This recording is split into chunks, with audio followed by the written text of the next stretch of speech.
Okay, hello beautiful souls. बहुत दिनों के बाद वीडियो बना रही हूँ। थोड़ी बिजी थी, तबीयत भी ठीक नहीं थी, तो इसीलिए आज बना रही हूँ।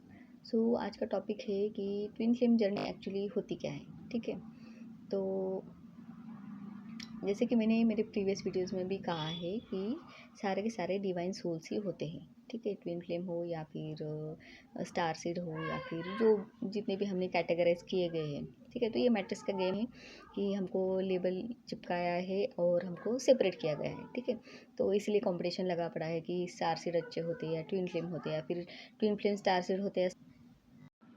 तो देखिए, जैसे मैंने मेरे प्रीवियस वीडियोस में भी कहा है, आपको सारे वीडियोस देखने पड़ेंगे। इसलिए मैंने मेरे वीडियो के स्टार्टिंग उसी से किया था कि ट्विन फ्लेम मैट्रिक्स। ठीक है, ट्विन फ्लेम मैट्रिक्स होता क्या है, आपको वो वीडियोस देखने के बाद ही समझ में आएगा कि सारे के सारे डिवाइन सोल्स ही होते हैं। ठीक है, तो ट्विन फ्लेम का कंसेप्ट आया कहाँ से है।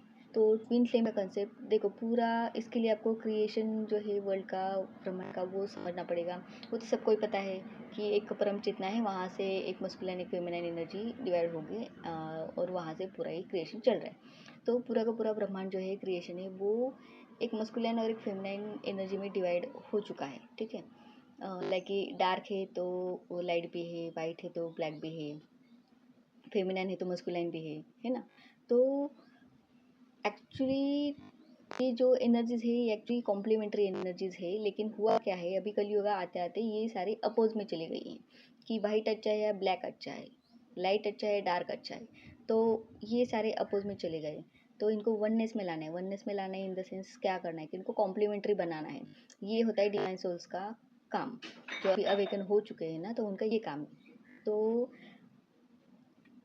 जैसे कि पूरा का पूरा creation feminine and masculine energy में बट चुका है, तो पूरा ब्रह्मांड ही एक ट्विन फ्लेम के जर्नी में है, ऐसे हम समझ सकते हैं। ठीक है, हर एक पर्सन के अंदर, हर एक सोल्स के अंदर, हर एक क्रिएशन के अंदर वो जर्नी चल रही है। उनकी जर्नी, वो ट्विन फ्लेम की जर्नी चल रही है। एक्चुअली फेमिनाइन एनर्जी में है तो उनको मस्कुलाइन एनर्जी में कन्वर्ट नहीं होना है, उनको मस्कुलाइन एनर्जी भी राइज करनी है ताकि उनको वननेस में आना है।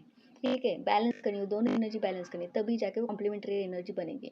एक एनर्जी ज़्यादा हाई होगी तो फिर वो एक ही एनर्जी का एग्जिस्टेंस होगा, दूसरी एनर्जी का एग्जिस्टेंस थोड़ा सा कम रहेगा या फिर डोमिनेंस कम रहेगा, ऐसे हम कह सकते हैं। तो एक ही एनर्जी होती है। देखो, जितना मेरा डिकोडिंग है, डिकोडिंग भी नहीं कहूँगी, ये मेरा स्पिरिचुअल डाउनलोड है जो मेरे 4 साल पहले मुझे हुआ था, मेरी जर्नी के स्टार्टिंग में ही हुआ था ये सब, कि एक ही एनर्जी है। वही एनर्जी में जब वो एनर्जी डिस्टॉर्टेड हो जाती है, अगर हम समझे कि आदि शक्ति ही प्रथम शक्ति है, अगर हम उसको माने, फिर फेमिनिन एनर्जी ही प्रथम है, अगर ये हम मान ले, तो मैं ये मानती हूँ कि जब वो फेमिनिन एनर्जी डिस्टॉर्टेड हो जाती है तब वो मस्कुलिन एनर्जी में आ जाती है। ठीक है, तब वो लॉजिकली बिहेव करती है या फिर जो भी मस्कुलिन ट्रेट्स जो होते हैं वो उसमें आ जाते हैं। और जब वो बैलेंस हो जाती है तब वो फेमिनिन एनर्जी में आ जाती है। लेकिन इन दोनों को बैलेंस करने का मतलब क्या है कि दोनों भी ट्रेट्स आपको इक्वली रखने हैं अंदर। क्यों रखने हैं? क्योंकि पूरा जो जीवन जो हमारा चल रहा है ना, तो उसके लिए वो दोनों एनर्जीज चाहिए। एक के बेसिस पे हम पूरा जीवन नहीं निकाल सकते या फिर वननेस में नहीं आ सकते। और जब तक वननेस में नहीं आएंगे तब तक अब हमारी अवेकनिंग नहीं होगी, है ना, ताकि हम वापस यूनिवर्स में या फिर वापस हमारे सोर्स में नहीं मर्ज हो पाएंगे। तो ट्विन फ्लेम जर्नी यही है, हर कोई उसी जर्नी में है, हर एक क्रिएशन उसी जर्नी में है, ट्विन फ्लेम की जर्नी में। लाइक मटेरियल वर्ल्ड है तो स्पिरिचुअल वर्ल्ड भी है, दोनों एक दूसरे के पूरक है। ऐसे नहीं कि सिर्फ मटेरियल वर्ल्ड है तो बस उसका एक अकेले का एग्जिस्टेंस नहीं, क्योंकि उसको बैलेंस करने के लिए स्पिरिचुअल वर्ल्ड भी चाहिए। तो ये दोनों कॉम्प्लीमेंट्री वर्ल्ड है। तो काम यही करना है कि इन दोनों को बैलेंस करना है, इनको कॉम्प्लीमेंट्री बनाना है, इनको अपोज में नहीं लेके जाना है। और रही twin flame, actual twin flame होते कि नहीं होते, तो ये जो इसका एक मैं अभी जो मैं बताने जा रही हूँ, शायद बहुत सारे लोग हर्ट भी हो जाएंगे जो भी ट्विन फ्लेम कर रहे, खुद को लेबल चिपका रहे। तो मैं ये बात बता दूँ कि ट्विन फ्लेम जो होते हैं वो एक्चुअली सोर्स से निकल के नीचे आते। ठीक है, नीचे से ऊपर नहीं रहते।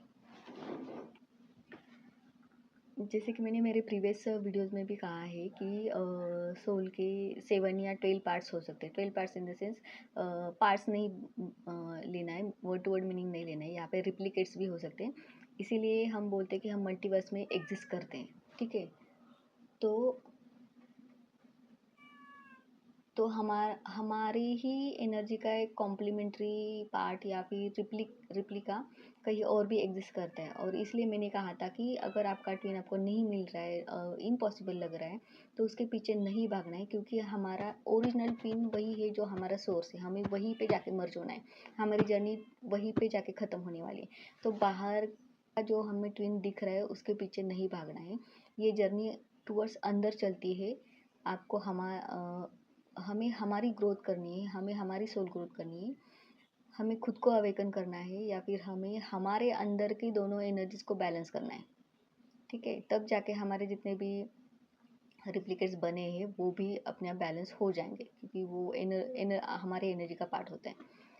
सो ये वैसे होता है। और अगर मैं ये कहूँ कि देखो, इसमें होता क्या है ना, सारे के सारे डिवाइन सोर्स होते हैं। तो यहाँ पे हर कोई किसी ना किसी रीज़न की वजह से आता है, अर्थ पे आता है अपना असेंशन करने के लिए। कोई सज़ा भुगतने के लिए आता है, अगर हायर रियलम में कोई गलती की है उसके लिए आता है, या फिर कोई अपनी मर्जी से आता है, कोई एक्सपीरियंस करने के लिए आता है, या फिर कोई टास्क लेके आता है। ठीक है, तो टास्क लेके आने वाले जो होते हैं वो अपना अपना टास्क खत्म करके चले जाते हैं। तो इसमें ट्विन सोल जो हम बोल रहे हैं, या फिर जितने भी हमारे रिप्लिकेट्स जो हम लेके आते हैं, तो उनका पर्पज जो होता है वो एक्चुअली सोर से ही निकलते हैं, अपना टास्क खत्म करते हैं और वापस चले जाते हैं। ठीक है, उनके लिए मोक्ष एंड ऑल दैट, उसके लिए बहुत ज़्यादा जर्नी करने की ज़रूरत नहीं पड़ती है। एंड इसीलिए मैं अभी भी इसी बात पे कायम हूँ कि ट्विन फ्लेम रेयर होते हैं। क्यों होते हैं? क्योंकि उनके सेक्सुअल कॉन्टेक्ट्स नहीं होते। भले ही वो मल्टीपल अफेयर में जाए, लेकिन उनके सेक्सुअल कॉन्टेक्ट्स नहीं होते। उनकी सेक्सुअल एनर्जी प्योर ही रहती है, इसीलिए वो रेयर होते हैं। अगर आपको लग रहा है कि मेरे मल्टीपल अफेयर्स हो गए और अभी मुझे पता चल गया कि अ, मैं ट्विन फ्लेम हूँ, अभी मुझे बहुत सारा वर्क करना है और मुझे ट्विन को पाना है, तो नहीं। एक ये बहुत बड़ा मैट्रिक्स है। आप डिवाइन सोल हो सकते हो, लेकिन इसमें ये भी है कि आपको ये भी नहीं समझना है कि ट्विन फ्लेम बहुत बड़े हायर सोल होते हैं एंड सबसे अलग होते हैं, ना दैट नहीं। सारे के सारे इक्वली होते हैं, सबका अपना अपना एक पर्पज होता है।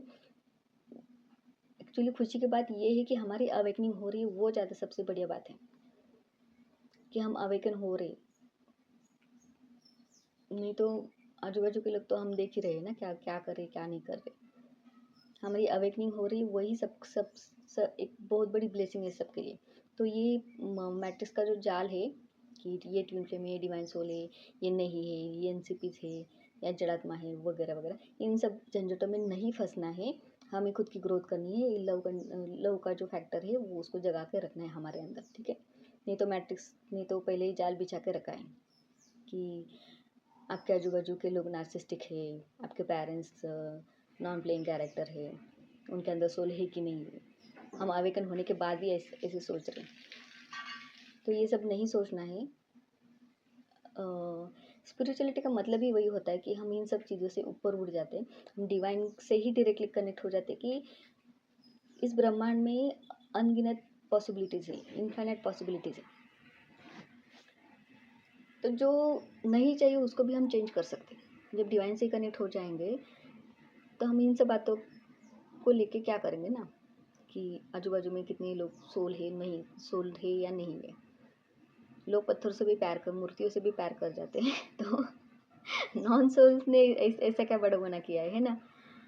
तो देखो, यहाँ पे भी ड्युअलिटी है, कितनी बड़ी ड्युअलिटी हमारे सामने, कितने सारे एग्जांपल्स है। तो ये इन सब बातों में नहीं फंसना है। जितना भी हमारे सनातन धर्म में ज्ञान बताया गया है उस मार्ग पे चलिए।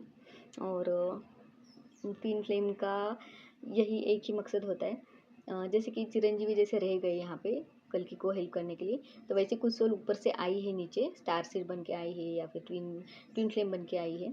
उनका पर्पज़ ही बस उतना ही है कि वो युग परिवर्तन के लिए आए, उतना युग परिवर्तन करके चले जाएंगे। और ट्विन फ्लेम की अभी भी मैं उसी बात पे कायम हूँ, ट्विन फ्लेम की सेक्सुअल एनर्जी कंटामिनेट नहीं होती है, एट एनी कॉस्ट नहीं कंटामिनेट होती। अब इस बात का किसी को बुरा लगे नहीं लगे, मैं उसमें कुछ नहीं कर सकती, क्योंकि आपको जगाना ज़रूरी है। क्योंकि आप ट्विन फ्लेम के चक्कर में दिन काटे जा रहे हो, अपनी लाइफ ख़राब करके ले रहे हो। तो वो नहीं करना है। आप एक डिवाइन सोल हो, डिवाइन सोल। डिवाइन सोल का मतलब ही कुछ और होता है। तो उसका मीनिंग समझिए कि आप क्या हो। आप डिवाइन से निकले हो। आपका एंड भी वही जाके होने वाला है। सबका एंड वही होने वाला है।